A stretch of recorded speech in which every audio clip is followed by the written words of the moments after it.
Hello बच्चों, next हमारा topic है some facts about equilibrium constant. Equilibrium constant है, इसके बारे में कौन कौन से फैक्ट दिए गए हैं कि इसको किस टाइप से एक्सप्रेशन दिया जाता है, या इक्विलिब्रियम कांस्टेंट है इसकी वैल्यू के बेसिस पे हम रिएक्शन के बारे में ये बता सकते हैं कि कौन सी रिएक्शन फास्ट होगी, कौन सी रिएक्शन स्लो होगी, या फिर रिएक्टेंट है या फिर प्रोडक्ट है, उनकी स्टेबिलिटी का क्या ऑर्डर होगा।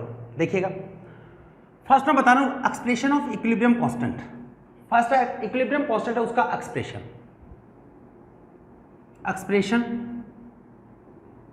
Of equilibrium constant.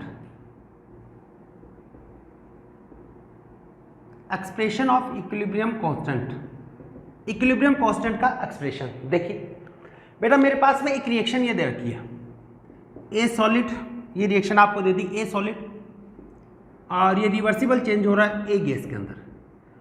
इसके लिए इक्विलिब्रियम कांस्टेंट है वो लिखना है, तो हम क्या करते हैं के इक्विलिब्रियम कांस्टेंट में के लिख रहा हूं यहां पर, के equal concentration of product upon concentration of reactant, ये लिखते हैं, ये भी मान लेता हूं मैं, concentration of product upon concentration of reactant, ये हो गया। लेकिन बेटा मैं आपको ये बता देता हूं, ये इक्विलिब्रियम कांस्टेंट का एक्सप्रेशन गलत है, not the expression of equilibrium constant. क्यों नहीं है इसको मैं बताऊंगा। पहले मैं ये लिख रहा हूं कि ये इक्विलिब्रियम कांस्टेंट है, उसका एक्सप्रेशन नहीं है, not the expression of equilibrium constant, not the expression of equilibrium constant. ये इक्विलिब्रियम कांस्टेंट उसका एक्सप्रेशन नहीं है। क्यों नहीं है? क्योंकि यहां पर जो स्पीसीज आ रही है वो आपकी कौन सी स्पीसीज है? सॉलिड। और बेटा एक चीज बता देते हैं, solid species, pure liquid species और जो एक्सेस लिक्विड स्पीसीज है उनको हम इक्विलिब्रियम के एक्सप्रेशन में नहीं लिखते। क्यों नहीं लिखते? क्योंकि इसकी कंसंट्रेशन होती है, उसमें चेंज ऑलमोस्ट सेम ही रहता है, और इनको कितना ज्यूम किया जाता है? यूनिटी। ठीक है, तो ये होगा not the expression of equilibrium constant. Solid है उसको हम इक्विलिब्रियम कांस्टेंट के एक्सप्रेशन में नहीं लिखते। अगर मैं इसको ऐसे कर दूं, के और ए को मल्टीप्लाई कर दूं और इसकी जगह मैं न्यू कांस्टेंट मान लूं केडस, तो ये केडस किसके बराबर होगा? Concentration of B. अकेला अगर कंसंट्रेशन ऑफ बी यहां पे लिख रखा है तो बी तो क्या है? गैसीय स्पीसीज है। सॉलिड को, प्योर लिक्विड को और एक्सेस लिक्विड स्पीसीज को एक्सप्रेशन में यूज में नहीं लिखा जाता। ठीक है, तो यहां पर ये क्या होगा? केडेस, ये वाला केडेस है, ये इक्विलिब्रियम कांस्टेंट है, या ये लिख सकते हो ये वाला क्या? Expression of equilibrium, expression of equilibrium constant. तो आपके माइंड में क्या सेट करना है, जहन में क्या बैठाना है? जहन में क्या बैठाओगे? जहन में ये बैठाओगे, solid, pure liquid and excess liquid species can't be written in the expression of equilibrium constant। क्यों नहीं लिखा जाता? क्योंकि इनकी कंसंट्रेशन में चेंज है वो ऑलमोस्ट सेम रहता है। लिखेंगे solid comma pure liquid and excess liquid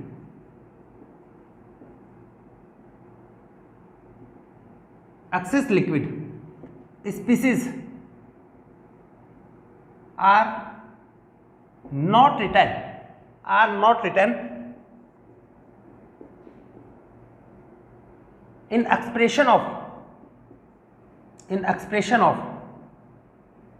in expression of equilibrium constant because change in concentration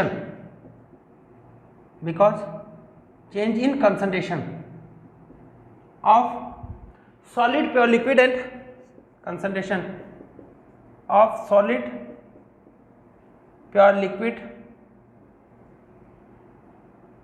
and excess liquid remain almost constant, remain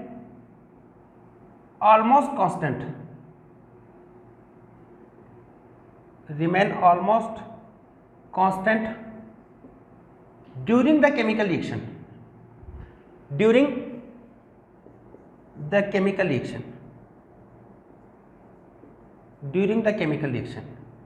एक केमिकल रिएक्शन है, उसके दौरान, केमिकल रिएक्शन के दौरान जब भी एक्सप्रेशन लिखते हैं तो वहां पर सॉलिड, प्योर लिक्विड और एक्सेस लिक्विड को नहीं लिखा जाता, क्योंकि वहां पर उसकी कंसंट्रेशन में चेंज होगा ना ड्यूरिंग रिएक्शन, वो क्या रहेगा, ऑलमोस्ट सेम। या ये भी कह सकते हो आप, इसके बाद में नीचे का साइड दिखाई नहीं देगा, मैं एक बार चेक कर लेता हूं, कम जगह तो मैं साइड में लिख देता हूं, एक पॉइंट और बता देता हूं यहां पर, concentration of solid comma pure liquid, concentration of solid comma pure liquid and excess liquid assumed unity। Pure liquid हो, एक्सेस लिक्विड हो या फिर सॉलिड स्पीसीज हो, तो वहां पे कंसंट्रेशन कितना होगा, कितनी एज्यूम की जाती है 1, और 1 को लिखने की यहाँ पे जरूरी नहीं होती, इसलिए एक्सप्रेशन के अंदर कभी भी सॉलिड और प्योर लिक्विड स्पीसीज को नहीं लिखा जाता। ठीक है, ऐसे एक्सप्रेस करते हैं। अब देखो कुछ एग्जांपल करवा देता हूँ, यहाँ पे एग्जांपल से ज्यादा क्लियर होगा आपको। यहाँ पर केपी और केसी के एक्सप्रेशन लिखने, मैं कुछ एग्जांपल देता हूँ, मिटा दूं, ये ध्यान में रखना बस, इसके बाद में देखिएगा।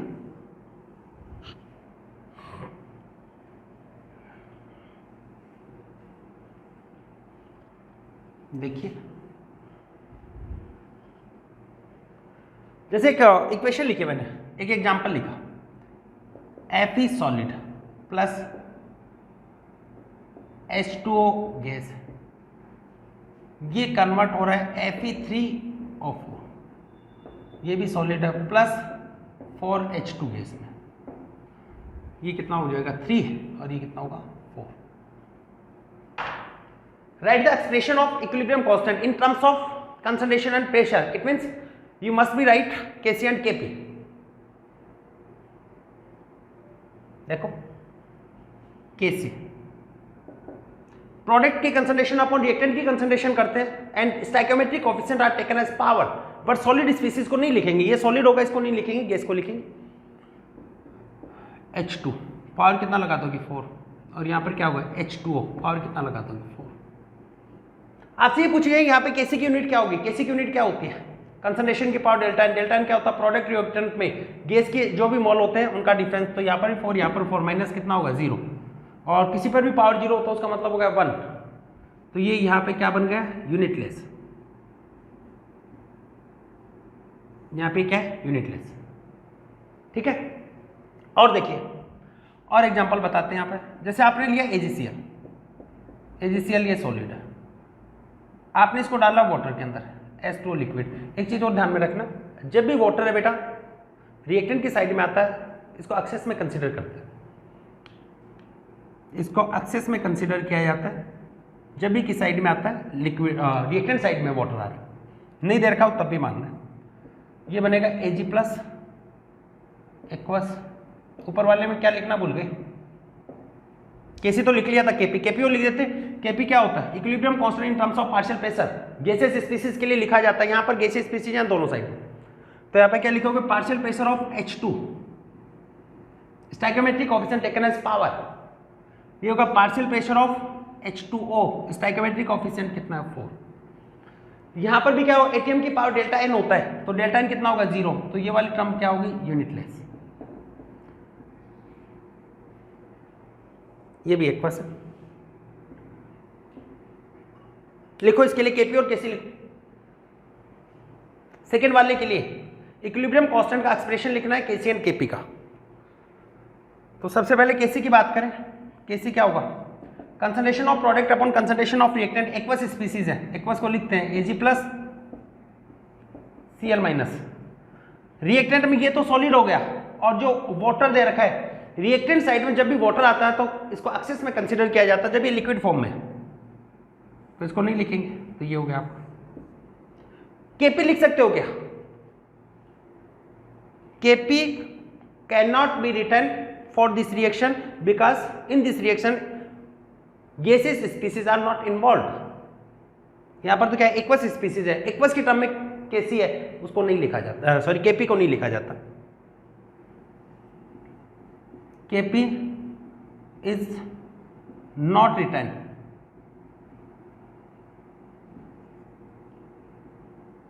for this reaction because gaseous species are not involved, क्योंकि गैसियस स्पीसीज है वो इन्वॉल्व नहीं है, और एक्वस स्पीसीज है उसको पार्शियल प्रेशर के टर्म में एक्सप्रेस नहीं कर सकते, ठीक है, इसलिए इसके लिए केपी नहीं लिखेंगे। लिख लिया? और लिख सकते हो aqueous species can't be express in terms of partial pressure, that's why Kp is not written, क्योंकि केपी में क्या होगा, पार्शियल प्रेशर आना चाहिए। मिटा दें और देखो एक क्वेश्चन और देखते हैं, देखो इसके लिए भी केपी और केसी लिखो।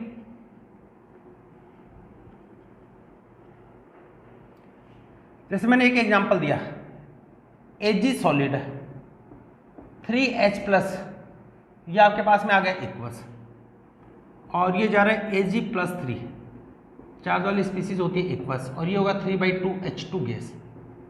केपी और केसी को लिखो, लिखो केपी और केसी, बताओ इसके लिए क्या होगा,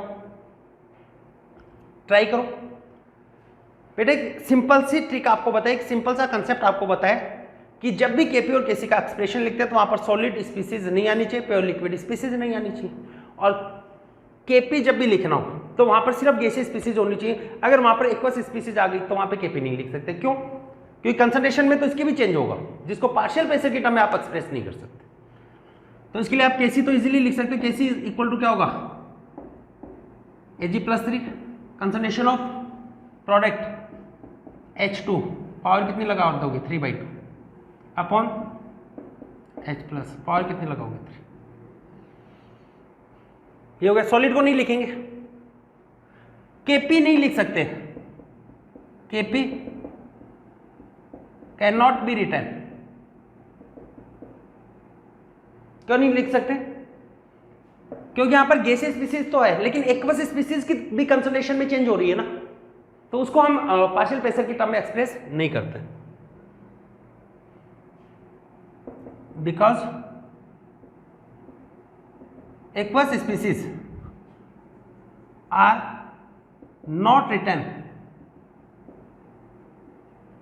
in terms of partial pressure, in terms of partial pressure। तो केपी एक कांट में रिटर्न क्यों नहीं लिख सकते, बिकॉज एक्वस स्पीसीज को एक्सप्रेस कर ही नहीं सकते आप किसके टर्म में, पार्शियल प्रेशर में, और जबकि केपी में क्या आना चाहिए, पार्शियल प्रेशर। हाँ, इसके लिए आप केपीसी लिख सकते हो, एक अलग आ गया, देखो केपीसी। केपीसी का मतलब क्या है, स्पीसीज जिसके पास में गैसियस स्पीसीज भी हो और एक्वस स्पीसीज हो, तो गैसियस स्पीसीज का तो पार्शियल प्रेशर लिख लिया जाता है, और एक्वस स्पीसीज है उसकी कंसंट्रेशन लिख ली जाती है, तो इसको बोल देते हैं केपीसी, यानी दोनों का मिक्स होता है, मिक्स्ड इक्विलिब्रियम कांस्टेंट भी बोल देते हैं इसको, केपीसी को ये लिख सकते हो आप, मिक्स्ड इक्विलिब्रियम कांस्टेंट। देखिए मिक्स्ड इक्विलिब्रियम कांस्टेंट क्या होगा, जो भी गैसियस स्पीसीज है उसको तो पार्शियल प्रेशर की टर्म में एक्सप्रेस करो, और एक्वस स्पीसीज की कंसंट्रेशन लिख लो। तो ये देखो क्या लिखोगे, partial pressure of H2, power लगा दोगे 3/2, और Ag+3 इसकी कंसंट्रेशन लोगे, अपॉन रिएक्टेंट H+, एक्वस है, स्टोइकियोमेट्रिक ऑप्शन की पावर लगा दो। सॉलिड को कहीं पर भी काम में नहीं लेते, तो बेटा गैसियस और एक्वस दोनों स्पीसीज हो तो वहां पे केपी नहीं लिख सकते, मिक्स इक्विलिब्रियम कांस्टेंट लिख सकते हो केपीसी, जिसके अंदर एक्वस स्पीसीज की तो आप कंसंट्रेशन लिखते हो और गैसियस स्पीसीज है उसका पार्शियल प्रेशर, लिख लो इसको। तो ये था फर्स्ट पॉइंट आपको, इसके फैक्ट में फर्स्ट फैक्ट आपको क्या बताया कि केपी और केसी को किस टाइप से एक्सप्रेस किया जाता है। सेकेंड बेटा हम ये देखेंगे केपी और केसी इसकी वैल्यू के बेसिस पे, यानी इक्विलिब्रियम कांस्टेंट है, इसकी वैल्यू के बेसिस पे रिएक्टेंट और प्रोडक्ट उसकी अमाउंट और रिएक्टेंट और प्रोडक्ट उसकी स्टेबिलिटी, इसको कैसे चेक करते हैं, मिटा दें। देखिए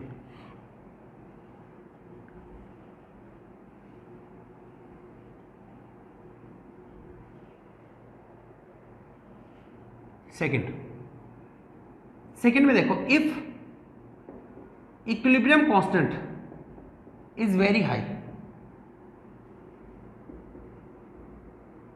वेरी हाई का मतलब होता है 10 की प्लस पावर, यानी के इक्विलिब्रियम आएगा वो किस में आएगा, के इक्विलिब्रियम आएगा वो 10 की प्लस पावर में आएगा, एक्स मान लेते हैं, ठीक है। जैसे +3 ऐसे इस टाइप से +3 +4, यानी इक्विलिब्रियम कांस्टेंट बहुत ज्यादा है। इक्विलिब्रियम कांस्टेंट क्या होता है, कंसंट्रेशन ऑफ प्रोडक्ट और रिएक्टेंट दोनों का ही रेशियो होता है। ये क्या होगा, ratio of product and reactant concentration या in terms of partial pressure जब गैस स्पीसीज हो। तो बेटा यहाँ पे प्रोडक्ट और रिएक्टेंट इन दोनों का रेशियो है, प्रोडक्ट और रिएक्टेंट है इन दोनों का रेशियो। अब आगे देखो, अगर इसकी वैल्यू बहुत ज्यादा very high, it means concentration of product is very very greater than concentration of reactant, या फिर आप अमाउंट भी वर्ड यहाँ पे यूज में ले सकते हो कि amount of product is very high then amount of reactant. और जहां पर भी इक्विलिब्रियम कांस्टेंट की वैल्यू ज्यादा है वहां पर प्रोडक्ट ज्यादा बनेगा, इसका मतलब रिएक्टेंट है वो किसमें कन्वर्ट होना चाहिए, प्रोडक्ट में। रिएक्टेंट किसमें जाना चाहिए, प्रोडक्ट में। इस कंडीशन में रिएक्शन है उसकी स्पीड हाई होगी, speed of reaction very high. Equilibrium constant ज्यादा होने पे स्पीड ऑफ रिएक्शन है, यानी रेट ऑफ रिएक्शन है वो भी ज्यादा होगी, फॉरवर्ड डायरेक्शन में जाने की रेट ज्यादा होगी। इसका मतलब कम टाइम में, लेस टाइम में इक्विलिब्रियम अटेंड होगा। Speed of reaction very high, it means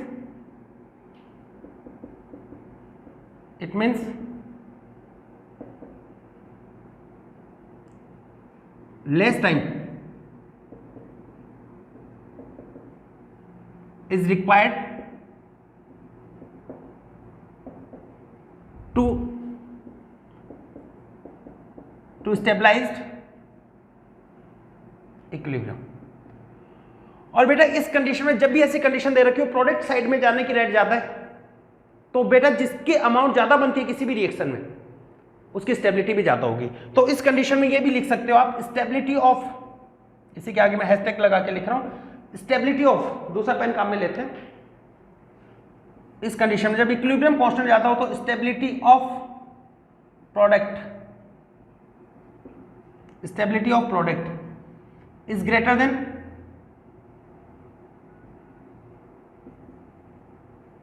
reactant. तो इनमें स्टेबिलिटी किसकी ज्यादा होगी, प्रोडक्ट की स्टेबिलिटी रिएक्टेंट से ज्यादा होगी। जिसकी अमाउंट ज्यादा हो रही है इसका मतलब ही ये होता है कि उसकी स्टेबिलिटी ज्यादा है। सेकंड, इफ के equilibrium is very low, equilibrium constant उसकी वैल्यू वेरी लो है, इसका मतलब इक्विलिब्रियम कांस्टेंट है वो 10 की माइनस पावर में प्रेजेंट है, 10 -1 -2 इस टाइप से। इसका मतलब प्रोडक्ट और रिएक्टेंट में किसकी अमाउंट ज्यादा है, यानी इसकी वैल्यू 1 से कम आ रही है, तो किसकी वैल्यू ज्यादा, रिएक्टेंट की। It means concentration of reactant is very greater than concentration of product. इस कंडीशन में फॉरवर्ड डायरेक्शन में प्रोडक्ट बनाने की रेट बहुत कम होगी क्योंकि प्रोडक्ट का फॉर्मेशन ही बहुत कम हो रहा है। Speed of reaction is very low, speed of reaction will be very low, speed of reaction बहुत ही कम होगी, ठीक है। आगे देखिए, इसका मतलब इक्विलिब्रियम अटेंड करने में लगने वाला टाइम ज्यादा होगा। जिसकी अमाउंट ज्यादा होती है उसकी स्टेबिलिटी भी ज्यादा होगी। तो स्टेबिलिटी का ऑर्डर देखो, stability of reactant will be greater than stability of product.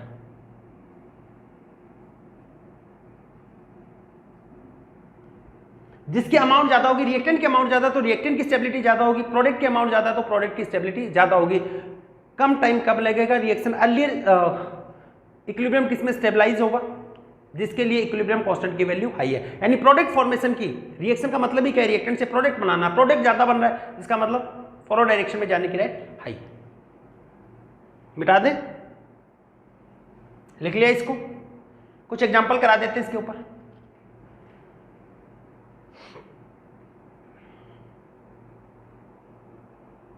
Example लिखें, देखो इस पे कुछ एग्जाम्पल लेते हैं।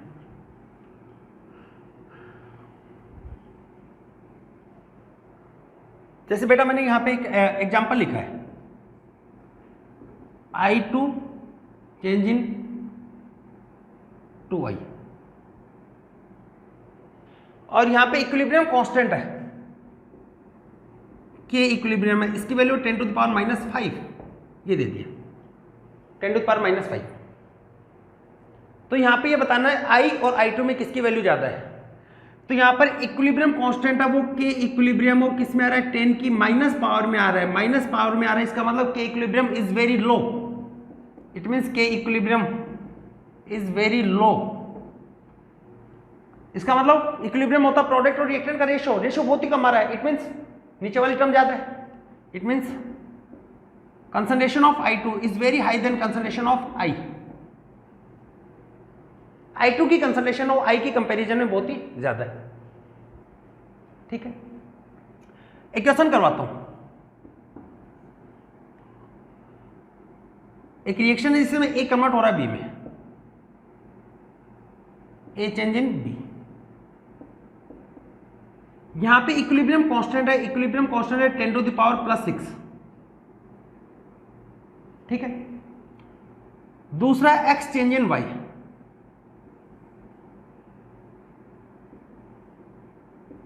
यहां पे इक्विलिब्रियम कांस्टेंट है 10⁻⁻5। ये दो रिएक्शन है, अलग अलग रिएक्शन, ये फर्स्ट है और ये वाले सेकंड है। विच इक्विलिब्रियम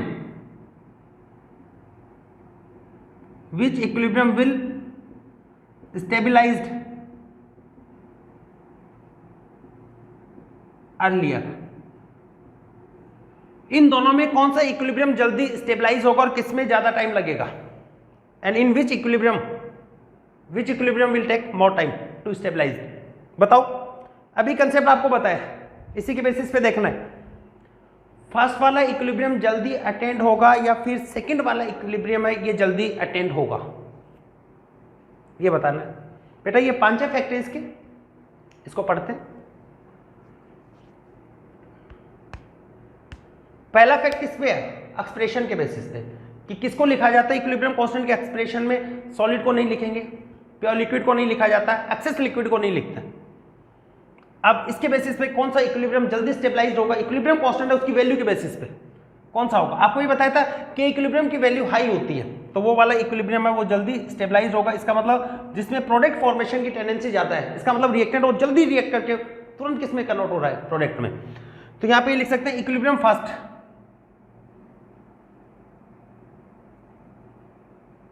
इक्विलिब्रियम 1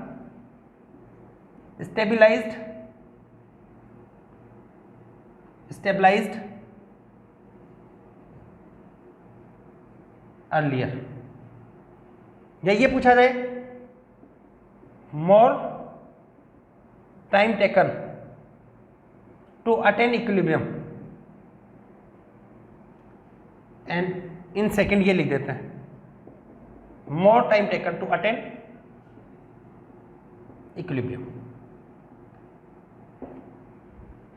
तो जहां पे इक्विलिब्रियम कांस्टेंट है उसकी वैल्यू हाई आ रही है, इसका मतलब प्रोडक्ट है उसकी कंसंट्रेशन ज्यादा है, और कोई भी रिएक्शन का मतलब ही प्रोडक्ट फॉर्मेशन से हम मानते हैं, तो प्रोडक्ट ज्यादा बन रहा है, इसका मतलब रिएक्शन तुरंत किसमें जा रही है, प्रोडक्ट में। तो ये वाला इक्विलिब्रियम अर्लियर स्टेबलाइज होगा और इसको स्टेबलिश होने में ज्यादा टाइम लगेगा। और देखो किसके अमाउंट ज्यादा है, कौन जल्दी स्टेबलिश होगा, साथ में और बता देते हैं स्टेबिलिटी के रिगार्डिंग और क्वेश्चन करवाते हैं।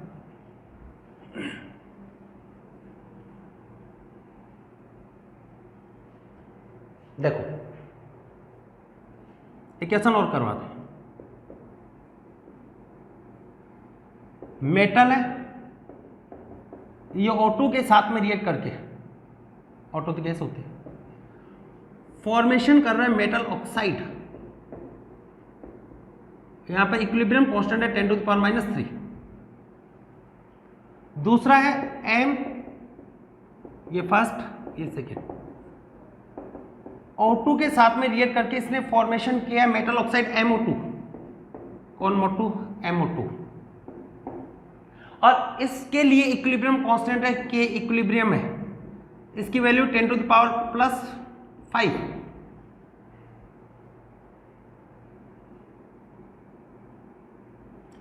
Right the order of stability of metal oxide. Right the order of stability of metal oxide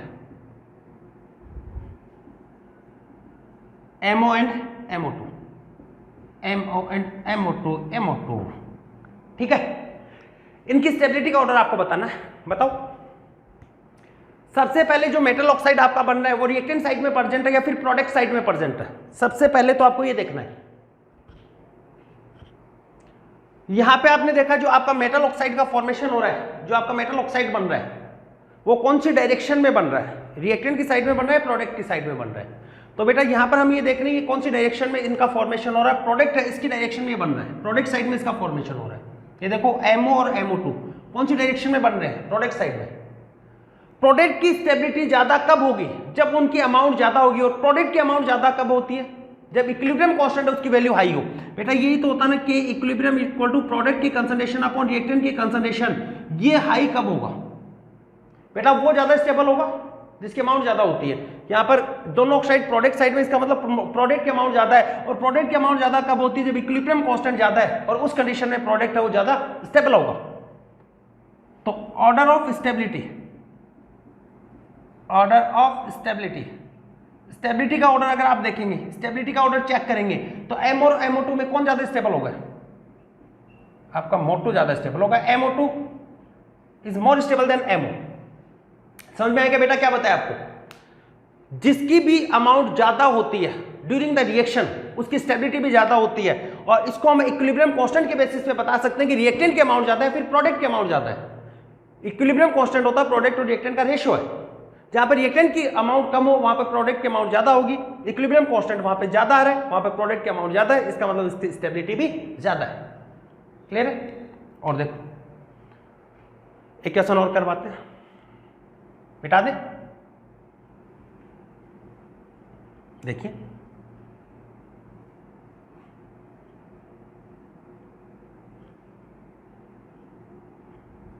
एक और बता देते हैं इसमें।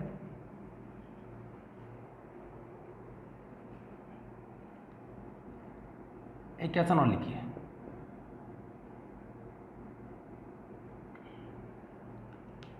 जैसे बेटा आपको ये दे दिया MCl2 मेटल क्लोराइड, ये डिसोसिएट हो रहा है मेटल प्लस Cl2 में, MCl2 है। दूसरा मेटल क्लोराइड है MCl4, ये डिसोसिएट हो रहा है M+2Cl2 में, ये डिसोसिएट हो रहा है इससे।